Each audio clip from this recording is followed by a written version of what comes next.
All right, it's Tuesday, September 5, 2023. Today it's back to school, back to work.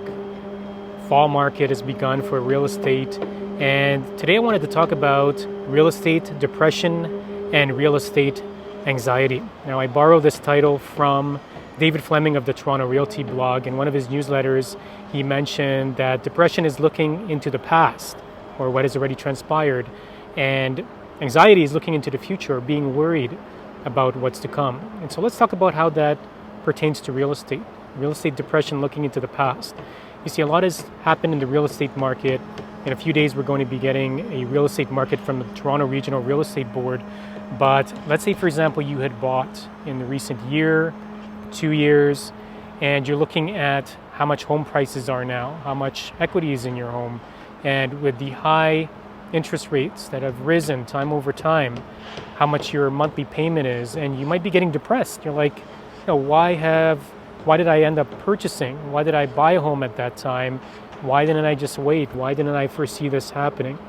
Now let's look at the anxiety of real estate.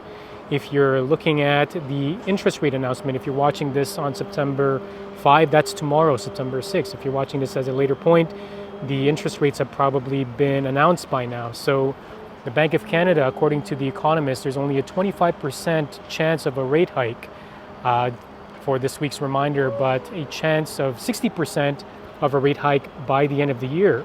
And so the anxiety is, what happens if the interest rates continue to rise? What happens if my payments continue to rise? I'm only paying interest now. I'm pretty much renting my property from the bank. How much of it is going into principal payments? And so it's very easy to get carried away with near-time news that's just recently happening when it comes to home prices, when it comes to the sales that the Toronto Regional Real Estate Board will announce, how the market is doing when it comes to prices, when it comes to the interest rates that you're paying. But we've got to consider the long-term view of real estate. And how do you escape real estate depression and real estate anxiety?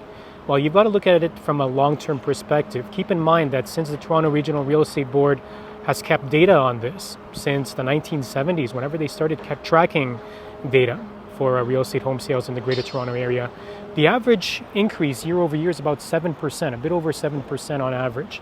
So even in the years where you saw double-digit price gains, and then you started to see double-digit price declines, and some news are saying that perhaps home prices will drop 30%. Who knows if this will happen? But if you're planning to live in your home for a very long time, or if you're planning to be in the real estate market for a very long time, in home ownership and investing in homes, being able to build up equity, you don't have to look at these short-term news as a form of depression or as a source for your depression or a source of anxiety. You just got to realize and be rational about the fact that if you buy a home today, or if you bought at 2022, if you bought in 2017, if you bought at any point in history, 5-10 years later, you would have been ahead.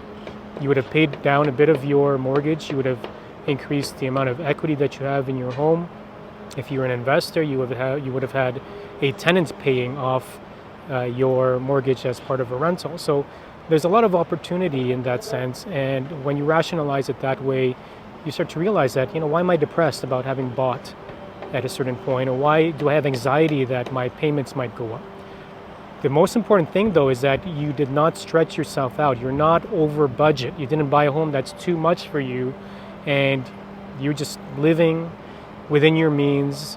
You have a budget, and you've anticipated what could happen if interest rates go up, and will you be able to continue to pay down your mortgage? Now, let's look at real estate agents now. Because real estate agents, there's a really profound way of looking at your real estate business if you are depressed or if you have anxiety, depressed about the past. So you may have been used to a market where it was very easy to sell homes. Homes would sell in a week, and sometimes it was less than a week, 3-4 days, maybe even 24 hours. And you were used to multiple offers. You were used to sellers saying, okay, you know what, you decide, you do whatever, it's best. And you were successful at those sales. You had buyers that, in order for them to be able to win at multiple offers, they had to bid the highest price and with no conditions on the offers. And you got used to this market. And now the source of your depression is, this is not the same market anymore. Why am I having difficulty selling my listing? Why do I have to explain to a seller that I have to decrease the price of their home, maybe once, maybe twice, maybe multiple times over? Why is it that when I set an offer date, there's nobody coming to the offer table anymore? And that is a big source of depression right now and worry. And then the anxiety, of course, that real estate agents face right now is, where will my next listing come from?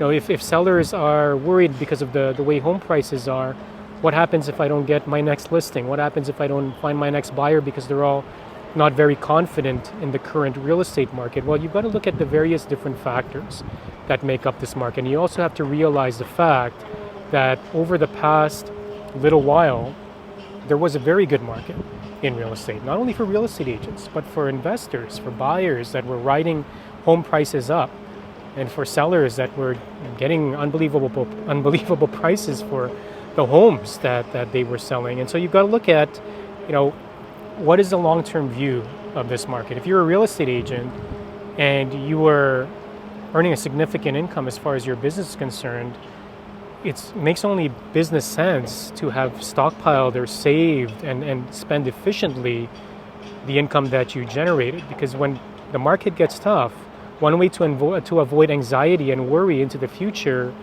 is by being prepared. And how do you become prepared? Not only having a solid business plan, executing on an effective marketing plan, keeping in touch with your clients and servicing them, most importantly, managing your financial situation well and effectively. And so how do we avoid real estate depression, real estate anxiety as real estate agents, as buyers, as investors, as homeowners, as sellers? Just have a realistic expectation and point of view of the real estate market in general. Right? There will be better times ahead.